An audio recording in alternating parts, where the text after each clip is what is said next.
খুব সুন্দর আনন্দময় দৃশ্য। এখন হচ্ছে খুব সুন্দর, মানে ঝুড়ো ঝুড়ো হাওয়া, বর্ষা বইছে, দেখতে পাচ্ছি আপনার। বর্ষা খুব সুন্দর, নির্ঝুম হাওয়া, মানে এই বর্ষার অনুভূতি যে না থাকবে এই পরিবেশ আমরা বোঝাতে পারছি না। আমি এখন আছি হচ্ছে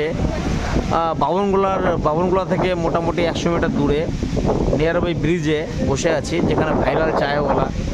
আমি আছি, আমার সঙ্গে আমার সিস্টার আছে, আমার ওয়াইফ আছে, আমার শালি আছে, ঠিক আছে। আমি আমার শালি থেকে অনুভূতি নিতে যাচ্ছি। আমি বলো,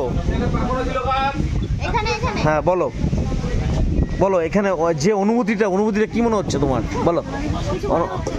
কেন ক্লাইমেট দেখে কিছু মনে হচ্ছে না? এটা পকোড়া দেখতে পাচ্ছ, পকোড়া, ভাইরাল চাওয়ালা দোকানে পকোড়া। বলো এই অনুভূতিটা কি মনে হচ্ছে তোমার? স্বপ্না বলো তোমার। খুব ভালো। আর পূজা বলো। বিউটিফুল হলো ক্লাইমেট, আবার বিউটিফুল হয় নাকি? আচ্ছা বলো, এই টুবা বলো কেমন লাগছে এই পকোড়া? এটা পকোড়া বলো। ওটা আমার শাশুড়ি দাঁড়িয়ে আছে। বলো বলো কেমন ক্লাইমেট, কেমন হচ্ছে, ওয়েদারটা কেমন? এই ওয়েদারে যদি হচ্ছে আপনার চিকেন কষা তোমার, আর সঙ্গে যদি একটু হয়, বলো তাহলে কেমন হবে? বলো বলো বলো।